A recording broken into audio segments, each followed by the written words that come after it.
Qual que é a ordem que está aqui? Qual que é a ordem que está aí, que Deus estabeleceu a ordem?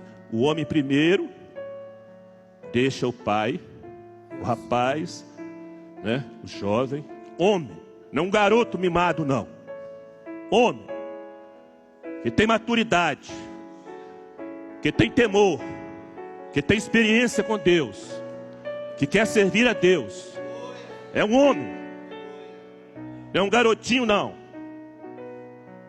O homem deixa o seu pai e sua mãe e une a mulher. O verbo unir no original, meus irmãos, sabe o que significa? É como você pegar duas folhas bem finas, finíssimas, e colar as duas folhas. De modo que você olha, então você não enxerga duas folhas, você enxerga uma só e não tem mais como separar. Essa é a vontade de Deus com relação ao casamento. Qual que é a ordem hoje? Que se chama estilo de vida. Então o adversário conseguiu mudar o nome de pecado para estilo de vida.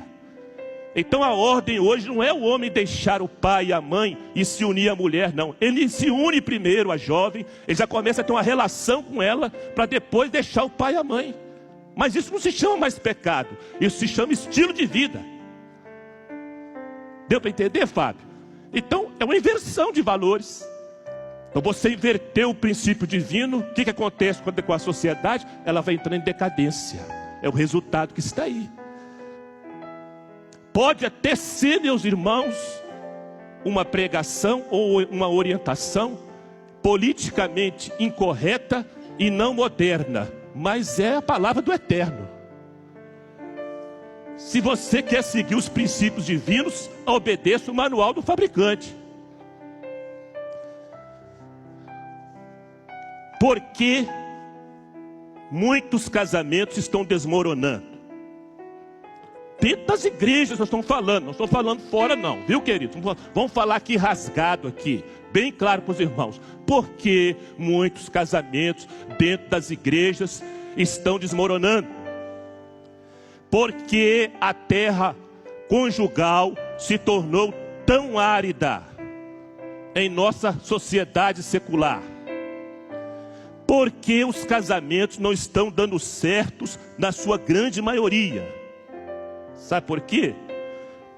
Porque, na verdade, apesar de termos o manual do fabricante nas mãos, ou nós não estamos entendendo, ou não estamos querendo entender, ou estamos com preguiça de entender.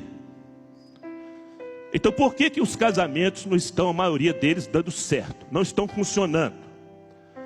Vamos ver aqui na palavra as respostas ou os princípios bíblicos para o bom funcionamento de um casamento.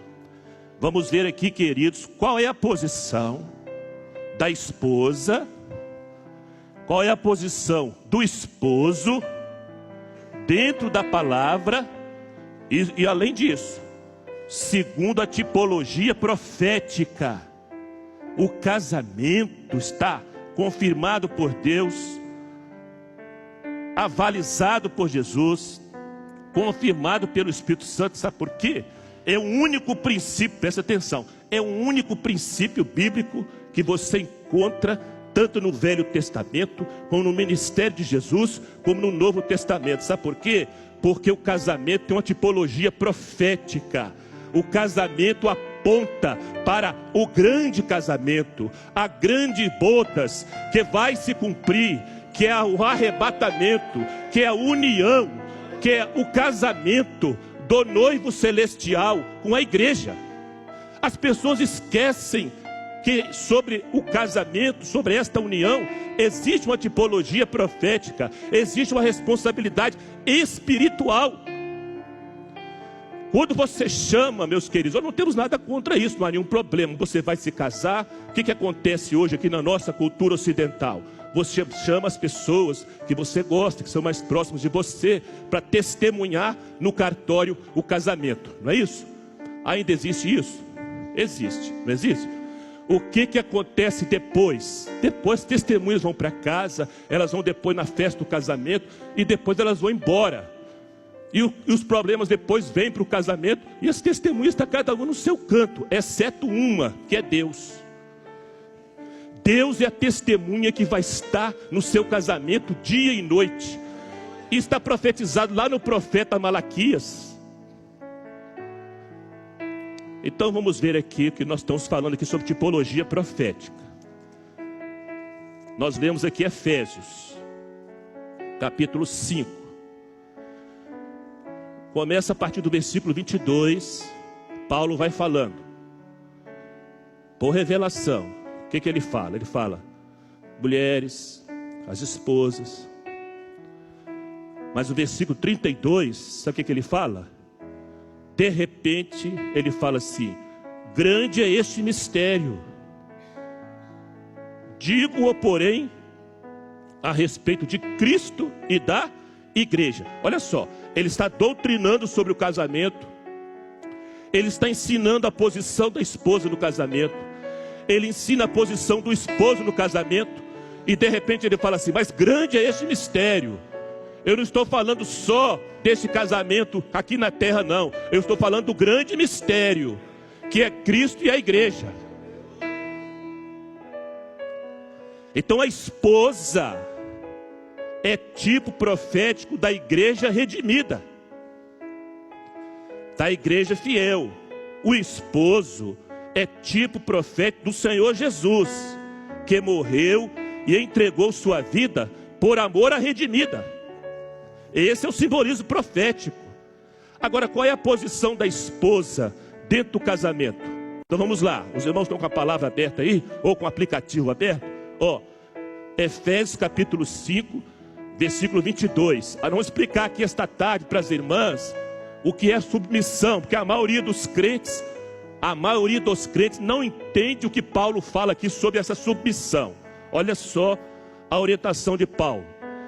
Vós mulheres, o quê?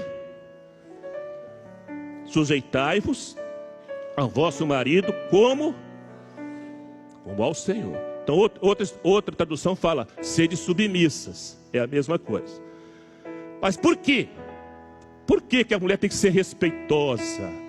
Por que ela tem que reverenciar o marido no casamento? Porque o marido é o cabeça da mulher. Como também Cristo é o cabeça da igreja, sendo ele próprio o salvador do corpo. De sorte que assim como a igreja está sujeita a Cristo, assim também as mulheres sejam em tudo sujeitas a seu marido. Eu pergunto aqui, por que eu como igreja e você como igreja é submissa ao Senhor? Você tem reverência a Ele, você respeita a Ele, você o ama a Ele, sabe por quê? Porque o Espírito Santo, que é o amor dEle, derramado no meu coração e no seu coração, testifica este amor dEle por nós. Então nós servimos ao Senhor por amor, nós servimos ao Senhor por gratidão, nós o servimos porque Ele entregou sua vida por nós. Então nós nós somos submissos e obedientes com alegria, com temor. Nós não nos sentimos inferiores por causa disso, não. Então, queridos, olha só, a palavra submissão não se trata de valor, não se trata de ser inferior. A palavra submissão, que é uma questão de ordem, é uma questão de princípio. A palavra submissão aqui é você, presta atenção, submissão é estar sob uma missão, é exercer uma missão de apoio. É a mesma coisa o seguinte, vamos supor, eu estou aqui construindo esta mesa, este púlpito, e existe uma pessoa que está submissa comigo aqui, ela está me dando um apoio, ela está cooperando comigo. Enquanto eu estou fazendo o serviço ali, ela está segurando outra parte aqui. Não é questão de inferioridade, é isso que está falando na palavra. Então a submissão é estar sob uma missão, é exercer uma missão de apoio, de cooperação, é estar casada, unida com a missão do marido, é agregar valor à missão do esposo. É isso que a palavra está ensinando. A palavra não está ensinando para o camarada ficar lá com as pernas levantadas para cima, entendeu? E faz isso para mim, faz isso, vai fazer isso e aquilo. Isso é um ditador. Jesus não faz isso com a igreja, não. A Bíblia ensina, é mandamento de Deus, dentro do lar, dentro da igreja, a liderança foi dada ao homem. O esposo lidera, o esposo governa, mas a esposa edifica. A esposa edifica, o esposo governa, ele lidera, mas a esposa edifica. Onde está isso, pastor? Vamos abrir Provérbios. Provérbios, capítulo 2.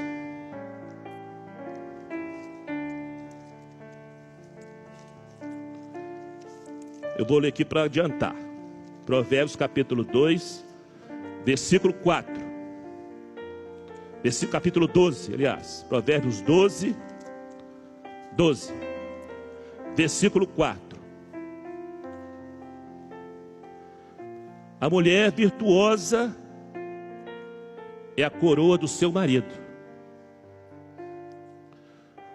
mas a que procede vergonhosamente é como apodrecimento nos seus ossos. Provérbios 14, 1. Toda mulher sábia, o quê? Edifica a sua casa, mas a tola derriba com as suas próprias mãos. É o que está acontecendo nos casamentos. Então a palavra está ensinando aqui, preste atenção, meus irmãos. Olha só, vamos contar aqui Efésios capítulo 5, vamos voltar. Vamos contar quantos versículos tem de responsabilidade da posição da esposa dentro do casamento. Vamos contar quantos versículos tem. Capítulo 5 em Efésios, versículo 22. 22 é para as mulheres? Sim ou não? Um versículo. 23 é para as mulheres? Hein? É a explicação do primeiro. O 23 está explicando por que ela deve ser submissa. Deu para entender? O 24 é para as mulheres? Sim ou não? Sim, acabou. Daqui para frente, os outros próximos 7 versículos é para os homens. Olha só, meus queridos aqui. As irmãs agora vão ficar muito ao meu favor. Mas eu também não estou preocupado com isso não, né? Mas eu preciso da oração das irmãs. Olha só.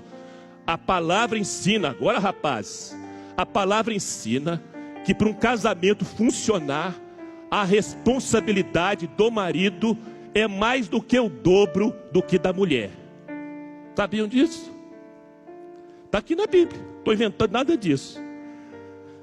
Então, a palavra ensina o seguinte, a palavra ensina que a mulher deve ser submissa, respeitosa.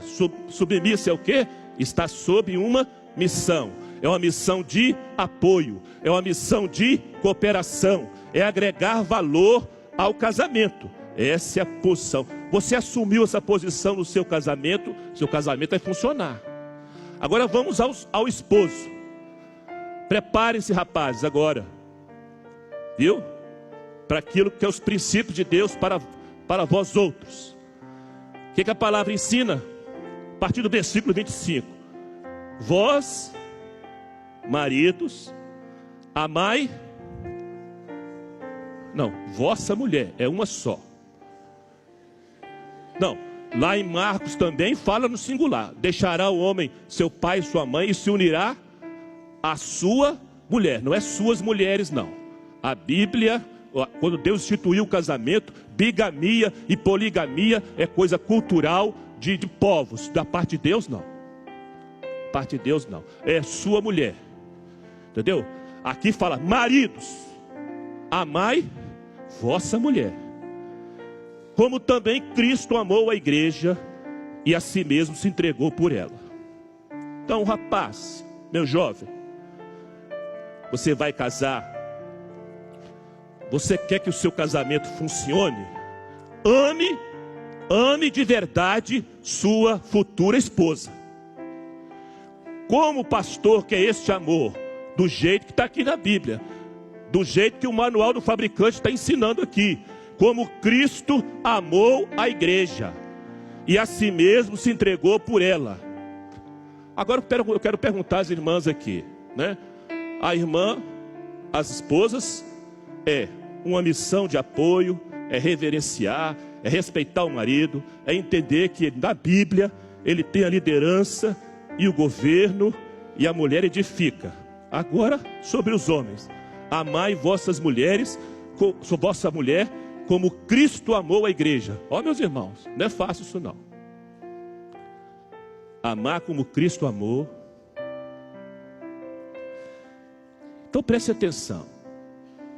Quando há este padrão, quando há este nível de amor do esposo pela esposa, quando há mesmo, não há dificuldade para a esposa voluntariamente ser submissa. Isto é, respeitosa e cooperadora à liderança espiritual do esposo. Então é uma ordenança divina, é um mandamento de Deus, não é um conselho apenas não. Amai vossa esposa. Quem ama declara, quem ama confessa a pessoa que a ama. O problema de muitos casamentos hoje, sabe qual é? É que o camarada, quando ele está namorando, ele fala com ela que a ama. Quando ele está noivo, ele fala que ama. Mas depois que casou, nunca mais ele chega para ela e fala: eu te amo, você é a mulher da minha vida. Isso aqui não é uma mensagem romântica, não, meus irmãos. Nós estamos falando que está na Bíblia. Eu pergunto aos irmãos aqui que estão no culto todo dia aí: como é que o Senhor fala com a igreja todo dia? Hein? Quantas vezes você já ouviu o Senhor falar em profecia aqui, interpretação de línguas? Minha igreja, eu vos amo. Meu servo, eu te amo. Minha serva, eu te amo. O Senhor não tem vergonha, Ele não se constrange em dizer que te ama e dizer que ama a igreja. E a maioria hoje dos marmanjos não tem não obedece esse princípio divino, que é de se chegar para a esposa e dizer assim: olha, eu estou muito cansado hoje, eu tive uma dor de cabeça tremenda, mas eu quero dizer o seguinte: faça um cafezinho para mim porque eu te amo. Ele faz assim: ó, vai fazer um café para mim que eu estou muito cansado. Isso a Bíblia não ensina isso não. Isso é falta de educação, falta de respeito. Isso é um brutamonte. Pode ficar zangados comigo os rapazes, mas é princípio bíblico que eu estou falando aqui.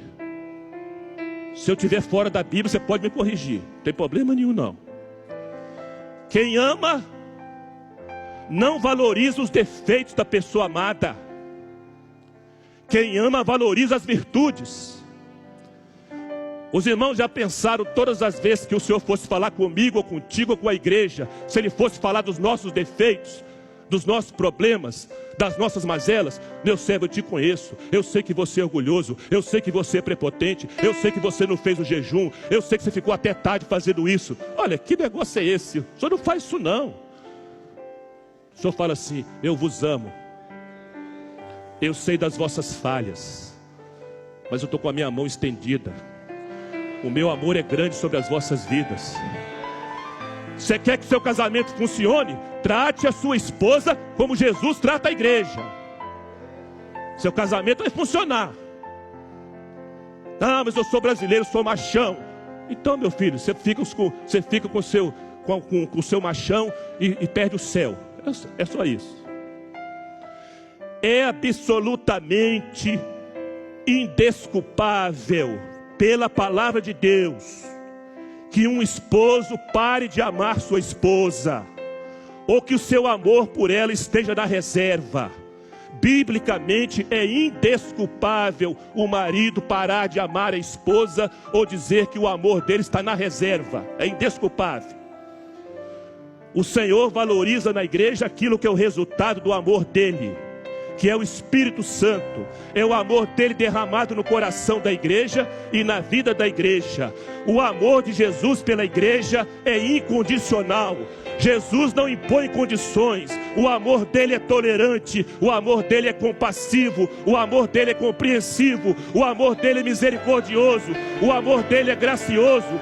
Eu não estou dizendo que é fácil amar desse jeito não, mas a Bíblia ensina o esposo a amar a esposa desse jeito. Eu pergunto aos rapazes que estão aqui: você está preparado para amar sua esposa desse jeito? Se está, você pode casar. Seu casamento vai funcionar. Seu casamento vai dar certo. E vai ser para a glória de Deus. Não vai ser para a vergonha de Deus, não. Vai ser para a glória dele. O esposo que ama a esposa assim, este casamento é sempre lugar de bênçãos. O esposo que ama a esposa assim, não há lugar para ressentimentos no casamento.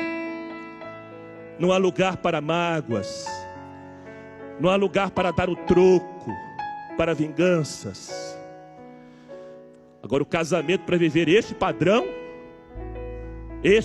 de amor aqui, o casamento para viver este padrão, precisa de jejum e oração. A oração traz união e bênçãos. E o jejum não muda Deus. O jejum muda você. O jejum muda a sua razão. O jejum muda o seu eu. O jejum muda a sua natureza. A oração traz bênçãos e união. E o jejum muda você. Aquilo que você não consegue tolerar, aquilo que você não consegue renunciar, o jejum vai mudar isso. Ter uma casa e ter um apartamento não é sinônimo de ter um lar. Não é sinônimo de ter um lar. Nós pastores aqui sabemos que tem muitas pessoas, muitos casais, famílias da igreja que têm apartamento, têm casa, mas não tem um lar. Eles têm um ambiente de discussão, de queda de braço, de confronto e de agressão verbal. Lar é ninho de amor. Lar é ninho de respeito. Lar é ninho de altruísmo. E quem não sabe o que é altruísmo, eu acho que todo mundo sabe. Altruísmo é você pensar mais no outro do que em você. Altruísmo é você desejar mais o bem da sua esposa do que o seu. Altruísmo é você pensar mais no conforto dela do que o seu. Altruísmo é você pensar mais no benefício dela do que o seu. Então lar é ninho de amor. Lar é ninho de respeito. Lar é ninho de altruísmo. Porque é assim que Jesus faz com a igreja. O casamento, meus irmãos, põe mesmo a prova. Ó, minha irmã, minha jovem, donzela, você só vai saber de verdade, desculpe minha franqueza, você só vai saber de verdade se o príncipe encantado te ama mesmo, é depois de casar. O casamento põe mesmo à prova o calibre do amor do esposo pela esposa e do caráter deste amor. Sabe por quê? Porque à medida que os anos vão passando no casamento, a qualidade deste casamento será determinada cada dia mais pelo amor do esposo. Quanto mais o seu esposo te amar, mais qualidade o seu casamento terá. Por que os casamentos hoje estão perdendo a qualidade? Porque os anos vão passando e este amor do esposo vai esfriando. Porque à medida que a esposa se sente amada, cada dia que ela se sente valorizada, mais ela é reverente, mais ela tem aquela missão de apoio, mais ela está disposta a ficar ao lado dele. Então os anos vão passar, mas se a qualidade do amor do esposo continuar, a qualidade do casamento não cai. Os irmãos estão entendendo o que eu estou falando? Estão mesmo? Eu estou achando que não estão não, hein?